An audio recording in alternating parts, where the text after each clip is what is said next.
Dragon है पूरी तरह तैयार, ताइवान पर करेगा अब वार। सीक्रेट डील पर लग गई है मुहर, भारत भी अब लेगा मियाजान की खबर।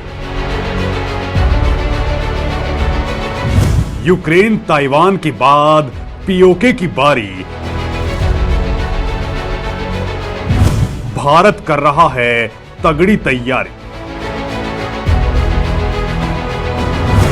मकड़जाल बनाएंगे, मियाजान को फंसाएंगे।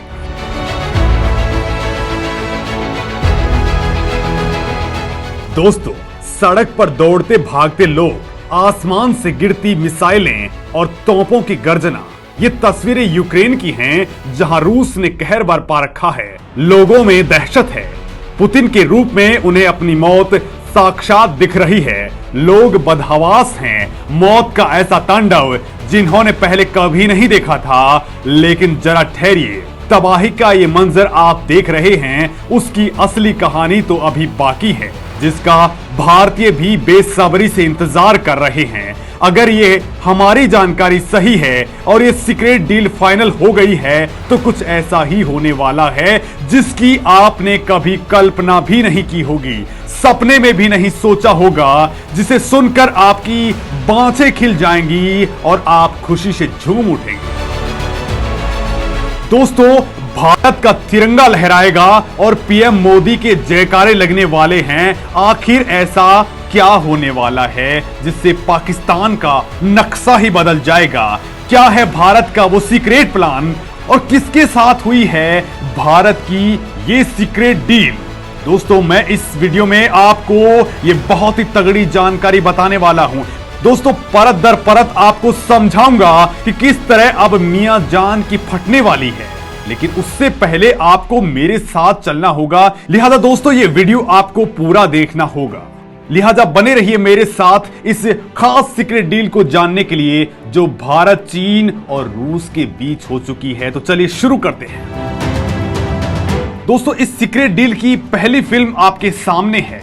दोस्तों, इस फिल्म का क्लाइमैक्स आपको समझ में आ गया होगा, लेकिन दूसरी फिल्म और तीसरी फिल्म की कहानी से आप अनजान हैं। इस पूरे सीक्रेट प्लान को जानने के लिए आपको यह फिल्म देखनी ही चाहिए और समझनी चाहिए, तब आपको कुछ पटकथा समझ में आएगी। दोस्तों, भारत, चीन और रूस के बीच जिस सीक्रेट डील की हम बात कर रहे हैं, उसे समझने के लिए आपको पहले चीन और ताइवान का गणित समझना पड़ेगा।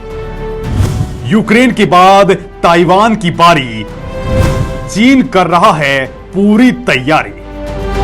दोस्तों, रूस के यूक्रेन पर हमले के बाद चीन की ताइवान पर हमले की मंशा उबार मारने लगी है। इसका अंदाजा इसी बात से लगा सकते हैं कि चीन के 9 लड़ाकू विमानों ने एक बार फिर से ताइवान में घुसपैठ कर डाली है। ताइवान ने खुद चीन की इस नापाक हरकत के बारे में खुलासा किया है। दोस्तों, ताइवान के रक्षा मंत्रालय ने जानकारी दी है कि उनकी सैन्य रक्षा हवाई पट्टी पर चीन के 9 लड़ाकू विमानों ने घुसपैठ की है। ये पहली बार नहीं है जब चीन ने ऐसी हरकत की है। चीन इससे पहले भी ऐसी हिमाकत कर चुका है। चीन की ऐसी हरकत के पीछे रूस का वो साथ है, जिसमें उसने चीन की नापाक हरकत का समर्थन कर डाला है।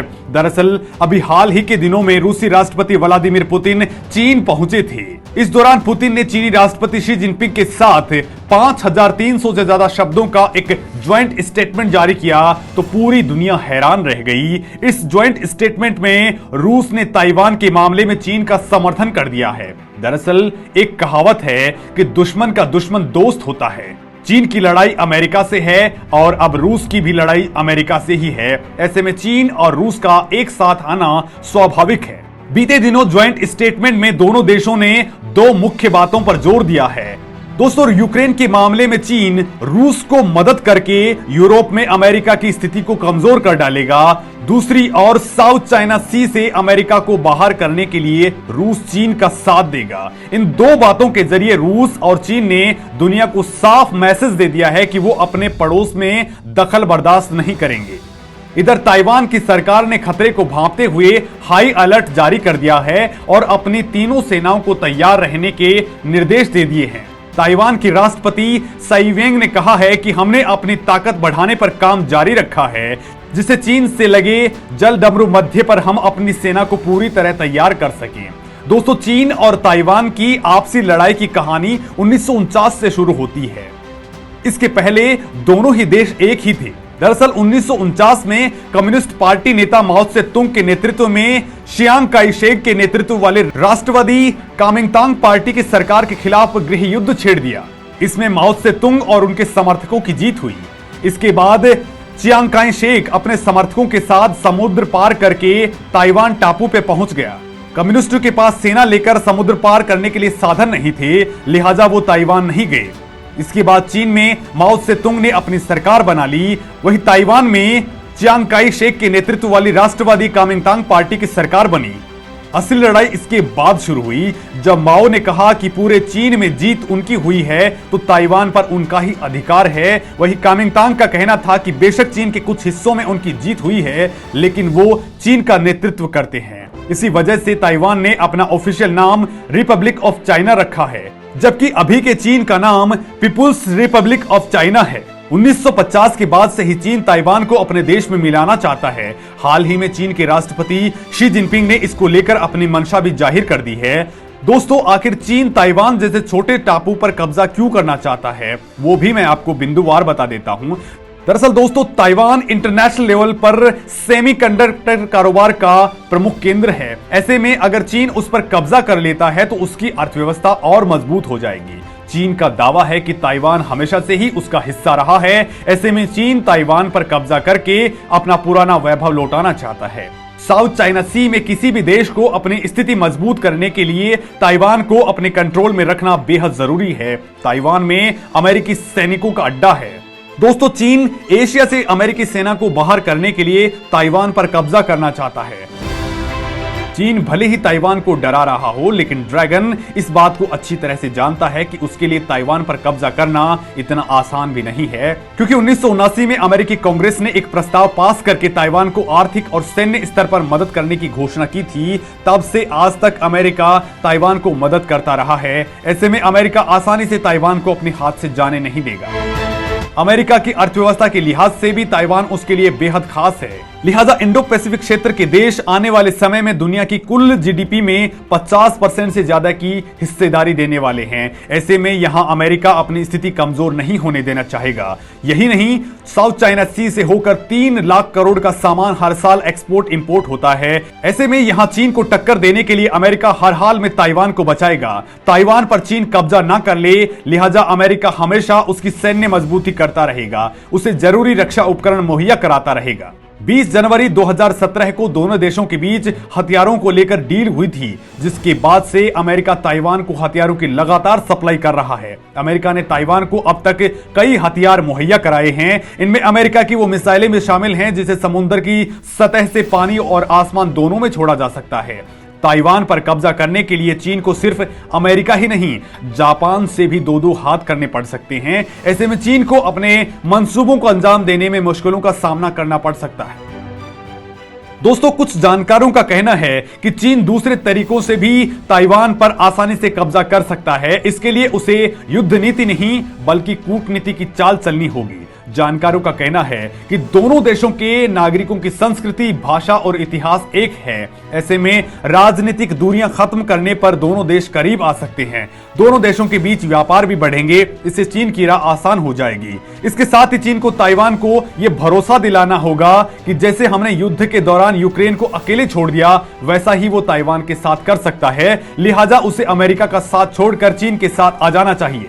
इसी में उसकी भलाई है, लेकिन ये आसान नहीं है, क्योंकि ताइवान के लोग हमेशा से ही चीन में शामिल होने का विरोध करते आए हैं। दोस्तों, अब मैं आपको उस सीक्रेट प्लान के बारे में बताता हूं, जिसकी जानने के लिए आप भी बेताब होंगे। आपके जहन में सवालों का समंदर हिचकोले खा रहा होगा। तो चलिए बिना देर किए आपको उस सीक्रेट प्लान के बारे में भी बता देता हूं। पीओके होगा भारत में शामिल, फाइनल हो गई है पूरी डील। दोस्तों, हम सभी जानते हैं कि पीओके पर पाकिस्तान ने जबरन कब्जा कर रखा है। वहां के लोग पाकिस्तान से अलग होकर भारत में शामिल होना चाहते हैं। इसके लिए वो लगातार अपनी आवाज भी बुलंद कर रहे हैं। वो लोग भारत के पीएम मोदी से गुहार लगा रहे हैं और इसके बाद अब भारत ने भी पीओके को हिंदुस्तान में शामिल करने का फैसला कर लिया है। अब कयास लगने शुरू हो गए हैं कि रूस और चीन की तर्ज पर ही भारत भी पीओके पर कब्जा कर लेगा। भारत के इस कदम में रूस उसका साथ देगा और चीन चुपचाप तमाशा देखता रह जाएगा। यह डील लगभग तय मानी जा रही है। अगर तीनों देशों के बीच ये डील लगभग सच है तो इसमें संदेह नहीं है कि पाकिस्तान की लंका लगना तय है और मियाजान के दिन अब लदने वाले हैं, क्योंकि पाकिस्तान का खुद कोई वजूद नहीं है, चीन के अलावा उसका कोई साथ देने वाला नहीं है। दोस्तों, भारत ने पूरे के पूरे खाड़ी देशों पर अपना भरोसा कायम कर लिया है और वो भी पाकिस्तान का साथ छोड़ चुके हैं। ईरान पाकिस्तान का साथ नहीं दे रहा तो अब खुद तालिबान भी उससे किनारा कर चुका है। यानी दुनिया के अंदर बहुत सारे देश जो पाकिस्तान के दोस्त हुआ करते थे वो उससे छिटक चुके हैं। इस वक्त केवल चीन ही उसका साथ देने को तैयार है और वो भी अगर भारत यहां पर अटैक करता है तो दुम दबाकर भागने को तैयार हो जाएगा। ऐसे में दोस्तों, अगर भारत पीओके पर कब्जा करने के लिए पाकिस्तान पर आक्रमण करता है तो वो अकेला पड़ना तय है और भारत के सामने घुटने टेकने के अलावा उसके पास कोई चारा नहीं बचेगा, क्योंकि पाकिस्तान की भारत के सामने खड़े होने की औकात नहीं है। वो चीन के बल पर फुदकता है, लेकिन अगर ड्रैगन ही पीछे हट जाएगा तो मियां जान किसके बल पर इतराएंगे। हालांकि ऐसी किसी डील को लेकर भारत सरकार ने पत्ते तो नहीं खोले हैं, लेकिन कई बार भारत सरकार के मंत्री अपने बयानों में इशारा कर चुके हैं। और दोस्तों, मोदी को आप जानते हैं, वो हर काम अचानक करने के लिए जाने जाते हैं। पाकिस्तान को आगाह वो कर चुके हैं, बावजूद इसके पाकिस्तान अभी भी ख्याली पुलाव पका रहा है। उसे लगता है कि भारत पीओके पर हमला करने की गलती नहीं करेगा, लेकिन शायद वो ये भूल जाता है कि जब तक मोदी है तब तक ये मुमकिन है। उसने कभी नहीं सोचा था कि कभी उस पर एयर स्ट्राइक हो जाएगी, कभी उस पर सर्जिकल स्ट्राइक हो जाएगी, लेकिन मोदी के दौर में वो काम हो चुका है। और दोस्तों, इसी डर से मियाजान रूस की तरफ भाग करके गए थे, लेकिन वहां पर जो इंटरनेशनल बेइज्जती हुई वो आप सबने देखा है। लिहाजा मियाजान हो जाओ सावधान, क्योंकि आपकी अब लगने वाली है लंका। दोस्तों, आपको क्या लगता है कि भारत को बहुत जल्द पीओके पर अटैक करके उसे अपने में शामिल कर लेना चाहिए? मोदी सरकार को वो कौन से कदम उठाने चाहिए? मुझे कमेंट लिख करके जरूर बताएं। नमस्कार दोस्तों।